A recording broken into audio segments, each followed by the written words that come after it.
السلام علیکم ورحمۃ اللہ وبرکاتہ۔ وعلیکم السلام ورحمۃ اللہ وبرکاتہ۔ آواز میری صاف آ رہی ہے؟ جی حضرت آواز آ رہی ہے۔ ٹھیک ہو گیا جی۔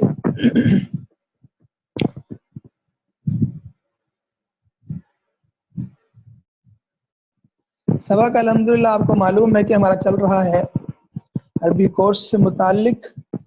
تو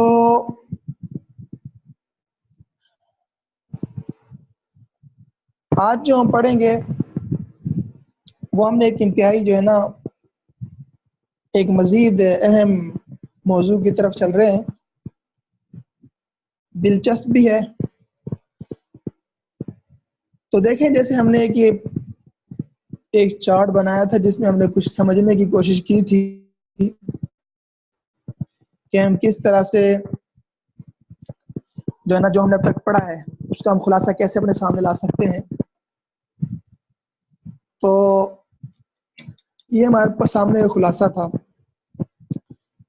کہ ہم نے یہ سارا کچھ دیکھا۔ مفرد کے بارے میں ہم نے بات کی، پھر مفرد میں اسم کے اوپر، پھر اسم چار چیزوں میں اس کی چار چیزیں کی شرائط اس میں ہونا ضروری تھی، وہ بھی ہم نے تفصیل سے سارا دیکھ لیا۔ تو مفرد کے بعد ہم مرکب دیکھ رہے تھے، اور مرکب کے اندر بھی میں نے آپ کو عرض کیا تھا کہ مرکب کی بھی پھر دو قسمیں ہیں، ایک مرکب تام ہے اور ایک مرکب ناقص ہے۔ تو مرکب تام کے اندر ہم جو ہے نا ابتدا میں مبتدا اور خبر یعنی مرکب تام کے تحت اس کو پڑھ چکے ہیں، مبتدا خبر کی مکمل تفصیلات۔ آج مزید جو ہم آگے چلیں گے وہ ہے مرکب ناقص۔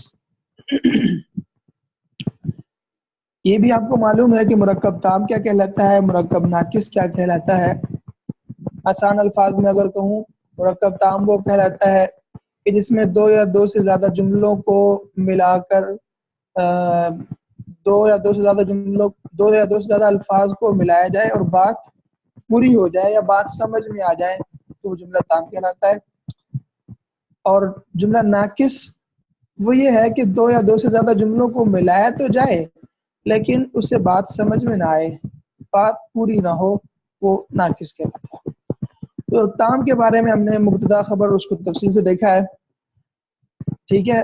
جملہ اسمیہ اور جملہ فعلیہ، تو جملہ اسمیہ کو ہم نے تقریباً دیکھ لیا ہے ہر لحاظ سے، فعلیہ کو انشاءاللہ آگے چل کے دیکھیں گے۔ اب ہم دیکھ لیتے ہیں مرکب کی دوسری قسم۔ مرکب کی دوسری قسم ہے جی ناقص۔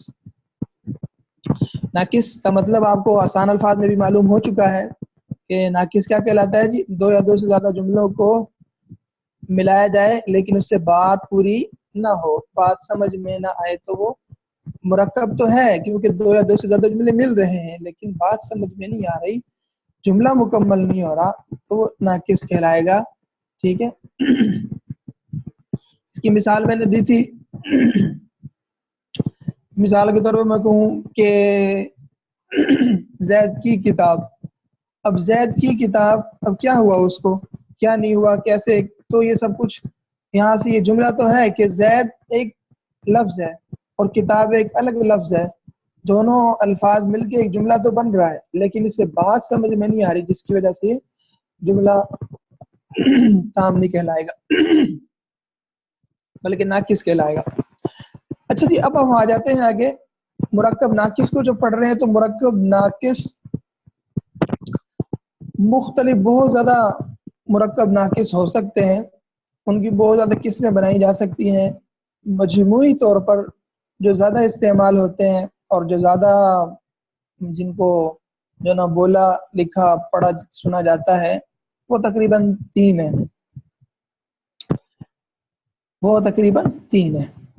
نمبر ایک، مرکب اشاری۔ مرکب اشاری کیا کہلاتا ہے جی؟ مرکب اشاری یہ ہے کہ اس کے اندر جو پہلا لفظ ہے وہ کوئی اسم اشارہ ہوگا، اور اسماء اشارہ کے اندر آپ دیکھ چکے ہیں وہ مذکر، واحد، تثنیہ، جمع، سب کے لیے اشارہ جات ہم نے پڑھ لیا۔ تو پہلا مرکب مرکب اشاری ہوگا، ٹھیک ہے.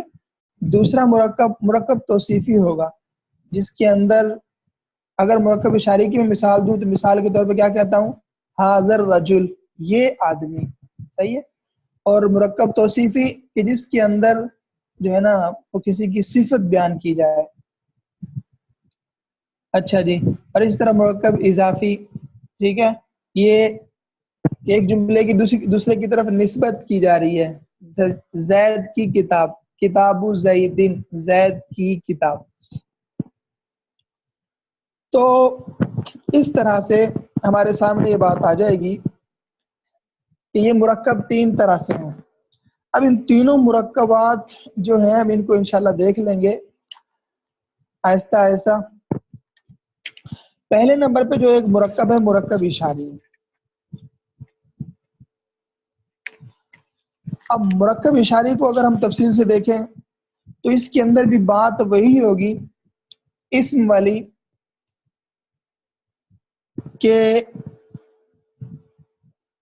ایک اس کے اندر جیسے میں نے پہلے عرض کیا نا کہ اس میں مبتدا خبر والی بات نہیں ہوگی. مبتدا خبر والی بات وہ جو تام مکمل جملہ ہے اس کے ضمن میں تھی، جملہ اسمیہ کے تحت، صحیح ہے.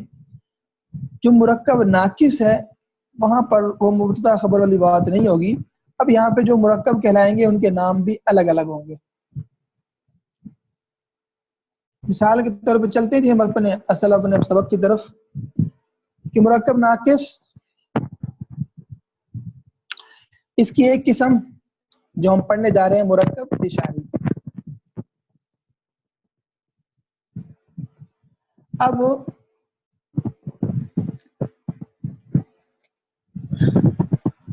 مرکب اشاری میں جیسے میں نے عرض کیا کہ دو جملے ہوں گے، اس کے اندر دو لفظ استعمال ہوں گے. ایک تو اشارہ ہوگا، یعنی جو ہم اشارہ کرنا چاہ رہے ہیں، مذکر کا اشارہ، مؤنث کا اشارہ، تثنیہ کا اشارہ، جمع کا اشارہ، کوئی بھی جو بھی ہے، جو اسماء اشارہ ہم نے پڑھے تھے پیچھے، کوئی اس میں اشارہ ہوگا نمبر ایک. اور اس کے ساتھ وہ اشارہ جس چیز یعنی جس چیز کی طرف اشارہ کیا جا رہا ہوگا، جس چیز کو بتایا جا رہا ہوگا وہ مشار الیہ کہلائے گا، یعنی جس کی طرف اشارہ کیا گیا. تو مرکب اشاری کے تحت مبتدا اور خبر کی طرح مرکب اشاری میں ہمیں دو جملے کیا ملے جی، اس میں اشارہ اور مشار الیہ. اچھا، اب یہاں پر اس میں اشارہ اور مشار الیہ ان دونوں کے اندر اب یاد رکھنے والی بات یہ ہے کہ جیسے ہم نے اسم کے اندر کہا تھا کہ چار چیزیں جو ہیں ان کی آپس کے اندر مطابقت، چار چیزیں کسی اسم کے اندر پائے جانا ضروری ہے تاکہ ہمیں معلوم ہو سکے، ہم اس جو ہے نا اسم کو صحیح استعمال کر سکیں. تو سیم بالکل اس میں اشارہ کے اندر بھی وہی جو اپنی چار چیزیں ہیں وہ اس کے اندر بھی پائے جانا ضروری ہوگی. یعنی وہی بات، اسم کی جنس یعنی مذکر مؤنث عدد اور اسی طرح وہ معرفہ نکرہ اور اعراب، یہ چیزیں یہاں پر بھی ہمیں ان کا بھی خیال رکھنا ہوگا.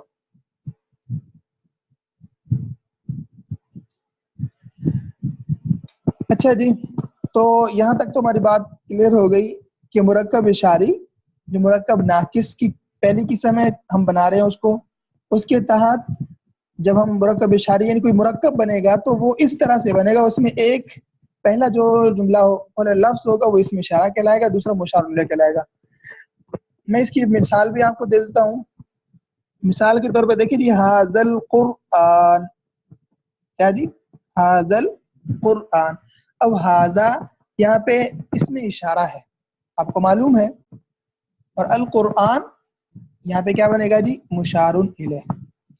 آپ کے ذہن میں ایک بات آ رہی ہوگی کہ مبتدا خبر جو تھے، مثال کے طور پہ یہاں پہ میں آپ سے کہہ دوں کہ جی مبتدا خبر کے اندر ھذا رجل، ٹھیک ہے، مبتدا خبر کے اندر جب میں کہوں نا کہ یہ آدمی ہے، یہ آدمی ہے، تو میں کیا جملہ بناؤں گا جی عربی کے اندر؟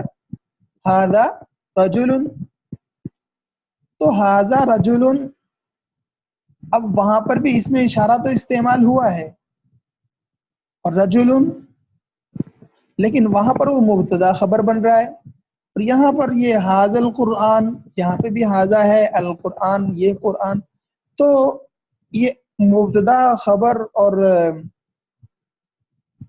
یہاں پر اس میں اشارہ مشار الیہ میں اس میں فرق کیسے ہوگا؟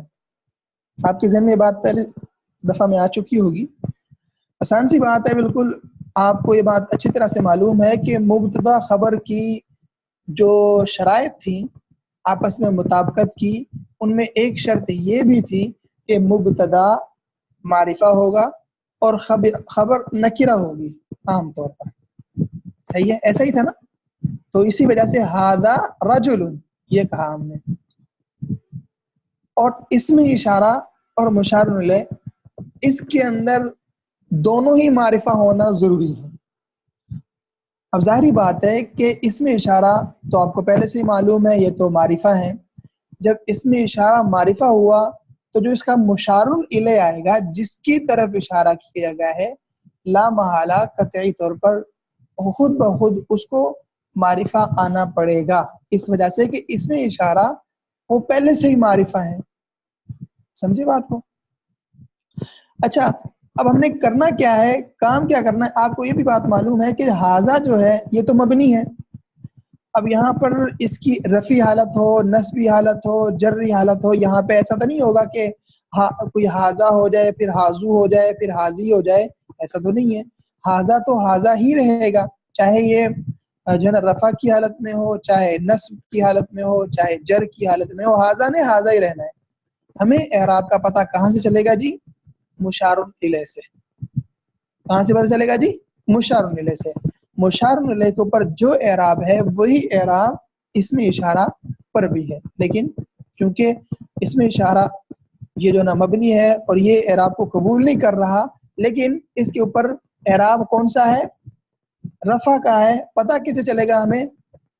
اس کے مشار الیہ سے۔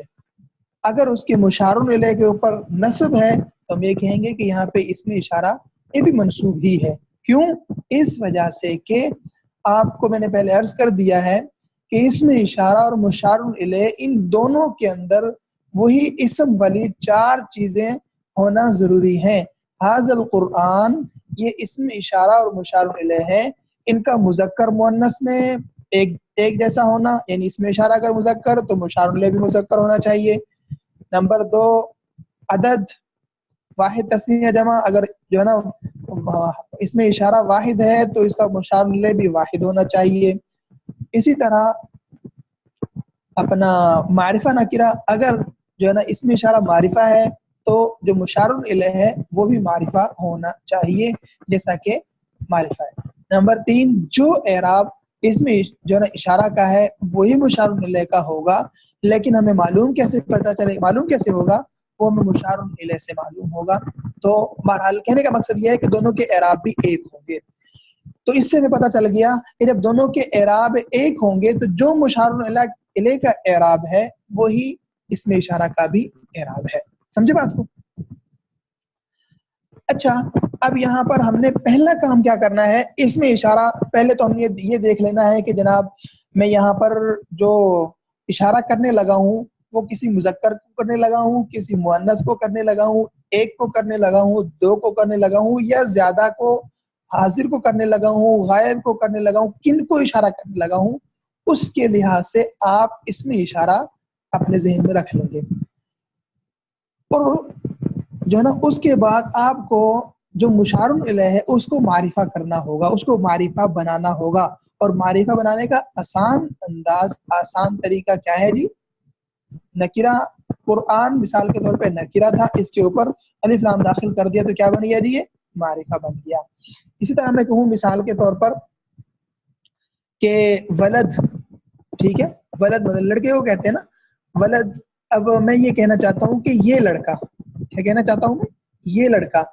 اب یہاں پر سب سے پہلے ہم نے کیا کر لینا ہے کہ میں نے یہ تو متعین کر لیا کہ میں یہاں پہ مذکر کو مخاطب کرنا چاہتا ہوں. اب آگے جس کی طرف اشارہ کرنا چاہتا ہوں وہ اس کو ہم نے اب معرفہ بنا لینا ہے جلدی سے. اور معرفہ کیسے بنے گا آپ کو پہلے سے معلوم ہے کہ وہ نکیرہ ہے. ٹھیک ہے, ظاہری بات ہے عام طور پہ نکیرہ ہی ہوگا, تو اس کو ہم الف لام داخل کر کے معرفہ بنا لیں گے. جیسے ولد کے اوپر اس کو کر دیں گے الولد, اور شروع میں لگا دیا ہاذا اس میں اشارہ, تو یہ ہاذل ولد. ٹھیک ہوگی بات. آپ کے ذہن میں شاید یہ بھی بات آئے کہ ہم نے ابھی جیسے میں نے ابھی عرض کیا الولد میں نے کہا, صحیح ہے, الولد, تو جب شروع میں ہم نے ہاذا لگا دیا تو یہ ہاذا الولد ہونا چاہیے, ہاذل ولد کیوں ہے؟ یہ بات جو ہے نا پہلے سے ہی حل ہو چکی ہے کہ یہاں پر جو یہ حمزہ ہے, یہ حمزہ کون سا ہے یہ آپ کے ذہن میں بات ہونی چاہیے. یہ صرف ملانے کے لیے تھا, تاکہ کیونکہ لام خالی اگر ہم لام کو دیکھیں تو خالی لام سے ابتدا نہیں کی جا سکتی, کیونکہ اس کے اوپر کوئی حرکات نہیں ہے, نہ زبر نہ زیر نہ پیش, اس کو پڑھا نہیں جا سکتا. مجبوراً ہمیں شروع میں حمزہ لگا کر, جس کو حمزۃ الوصل کہتے ہیں, وہ لگا کر ہمیں پڑھنا پڑا الولد, القرآن, البیت, ٹھیک ہے, البنت, اس طرح سے. کیونکہ ہم اس کو پڑھ نہیں سکتے تھے, مجبوری میں ہم نے اس لام کو پڑھنے کے لیے, چونکہ ہم نے اس کو معرفہ بنایا ہے, لام کو پڑھنے کے لیے ہم نے حمزۃ الوصل ساتھ لگا دیا تھا, تو وہ القرآن ہو چکا تھا. لیکن چونکہ ہم حمزہ لائے تھے مجبوری کی وجہ سے کہ جی لام کو پڑھنا مشکل ہے کیونکہ اس کے اوپر کوئی حرکت نہیں ہے, لیکن جب ہم شروع میں کوئی لفظ لے آتے ہیں, جیسے ہم ہاذا لے آئے, تو ہاذا لے آئے, جب ہاذا کو ملا کر پڑھیں گے تو اس وقت میں ہمیں حمزہ کی ضرورت نہیں ہے, ہماری مجبوری ختم ہو چکی. جب مجبوری ختم ہو چکی ہے تو حمزۃ الوصل خود بخود گر جائے گا, اور ہاذا کو لام, زال کو ہاذا کے زال کو لام کے ساتھ ملا کر پڑھیں گے. جیسے ہاذل ولد, ہاذل قرآن, ہاذل بیت, ہاذل بنت, ہاذل, تو اس طرح. صحیح ہے, سمجھے بات کو؟ تو ہاذا. اچھا, یہاں پر ہمارے سامنے یہ بات سامنے ہمارے ہو چکی. اور اس کے ساتھ ساتھ میں آپ سے ایک اور بات بھی عرض کر دوں کہ اسماء اشارہ, یہ تو آپ کو معلوم ہو چکا کہ تمام کے تمام اسماء اشارہ معرفہ ہیں. صحیح ہے, کیونکہ یہ پہلی سی بات کلیئر ہے. نمبر 2 جو میں عرض کر رہا تھا وہ یہ ہے کہ جو واحد کے جو اسماء اشارہ واحد کے ہیں اور جو جمع کے ہیں, یعنی جیسے ہاذا, اور اگر ہم اس کو تسنیہ کے اندر دیکھیں تو یعنی کہ رفع کی حالت میں تو ہاذانی, اور پھر جمع میں ہاؤلائی. ٹھیک ہے, تو ایسی حاذی, تو یہ سارا یہ جو ہیں جو واحد ہیں, یعنی جو اسماء اشارہ واحد ہیں مذکر ہو یا مؤنث, وہ مبنی ہے, اور جو جمع ہے وہ بھی مبنی ہے. یعنی وہ ہاذا ہی رہے گا, اس میں کسی قسم کی کوئی اعراب اوپر نیچے کچھ بھی نہیں ہو سکتا, اس میں کوئی چینجنگ نہیں ہوگی. صحیح ہے, اسماء اشارہ واحد اور اسماء اشارہ جمع یہ بالکل مبنی ہے. ٹھیک ہوگی بات؟ ہاں, جو اسماء اشارہ مثنیٰ کے اندر استعمال ہوئے ہیں, صحیح ہے, وہ معرب ہے, ان کے اوپر اعراب آ سکتے ہیں, ان کی مثال پیچھے آپ دیکھ چکے ہیں. خیر,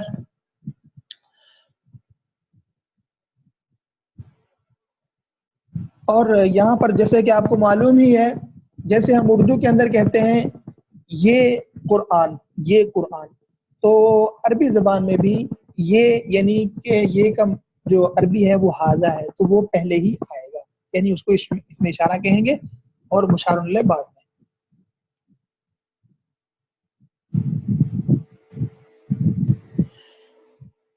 بہرحال یہاں تک تو ہماری تھی یہ بات. اب اس کو ہم مزید دیکھ لیتے ہیں, میں آپ کو اس کو مزید جو ہے واضح کر دیتا ہوں. دیکھیں یہاں پہ ہاذا اس میں اشارہ, اور القلم کے اوپر, قلم نکرہ تھا, اس کے اوپر الف لام داخل کیا, اس کو معرفہ بنایا, اور معرفہ بنانے کے بعد یہ بن گیا جی مشار الیہ. اچھا, ترجمے کو دیکھ لیں اگر ہم, تو اگر پیچھے ہم دیکھتے ہیں نا مبتدا خبر کا, تو اگر ہم کہیں کہ ہاذل قرآن کو ہم مبتدا خبر بنانا چاہیں تو ہم کیا کہیں گے جی؟ ہاذا قرآن, یہ قرآن ہے, یہ قرآن ہے. ہاذا قلم, یہ قلم ہے. صحیح ہے, یہ ہم ترجمہ کریں گے. یعنی کہ مبتدا خبر